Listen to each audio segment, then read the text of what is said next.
here for Talk to Me Tuesday on Wednesday, December 23rd. I did not make a video yesterday, and there were multiple reasons for that.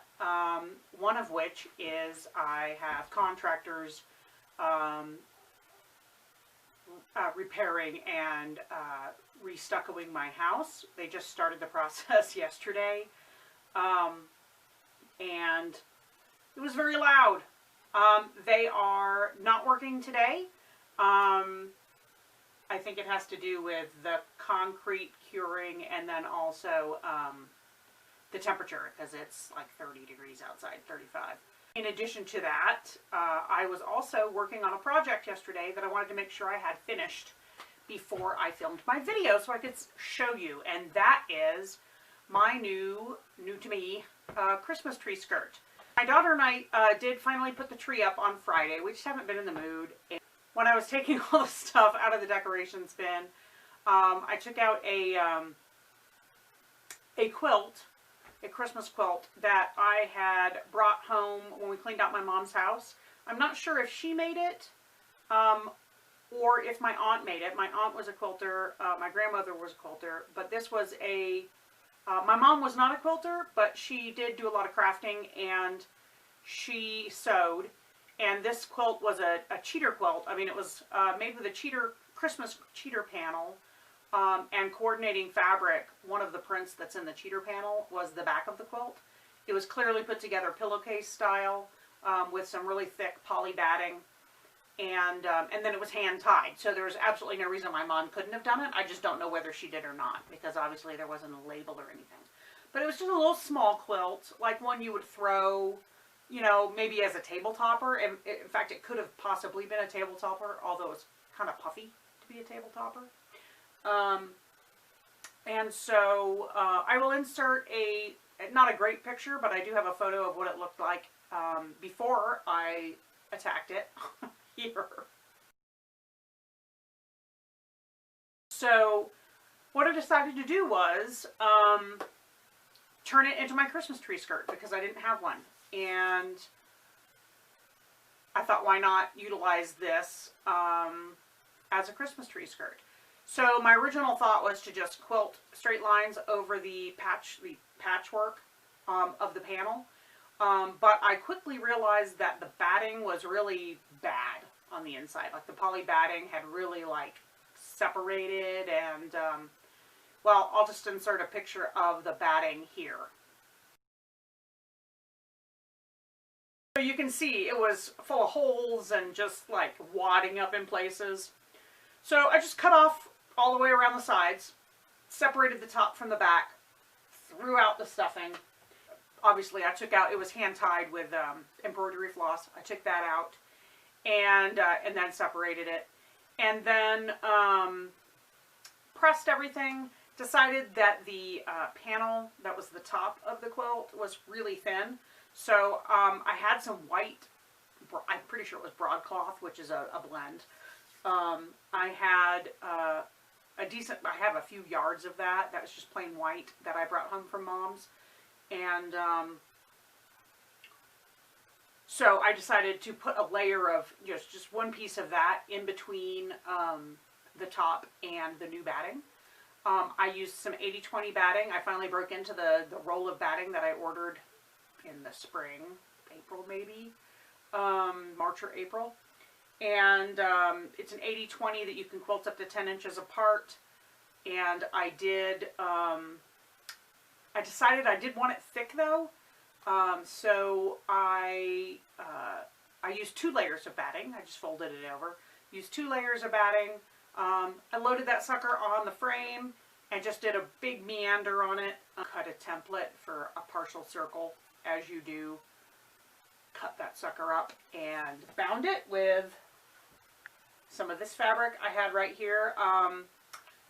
Back in the spring, I had a friend that was selling her stash, her quilting stash, because she physically was unable to quilt anymore, in her Etsy store. She sells collectibles on Etsy.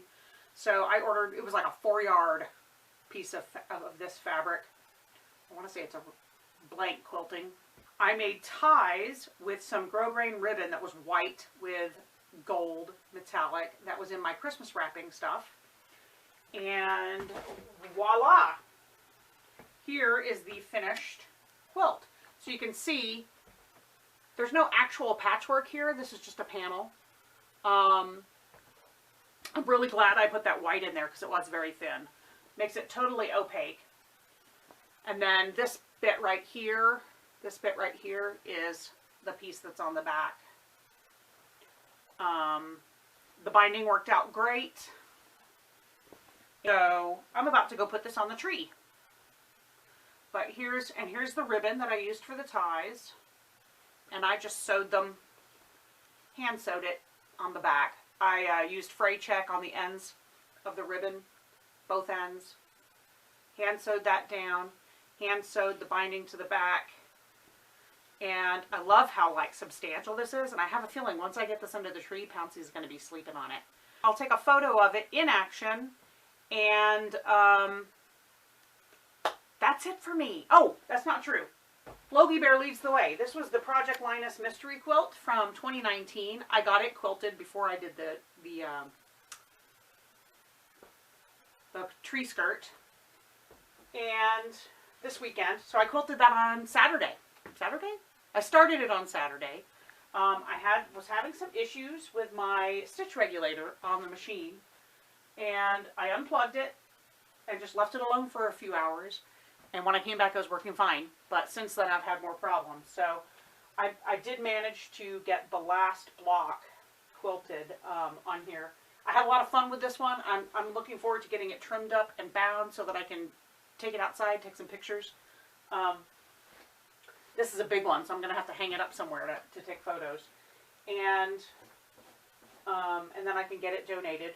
But I decided, since it was made up of 9-inch blocks, that I would quilt each block separately. And then try out different stitches and just sort of, you know, see what kind of stuff I liked. And now that I have the longer throat on the machine, I can do, you know, the 9-inch block was easy peasy to get all done.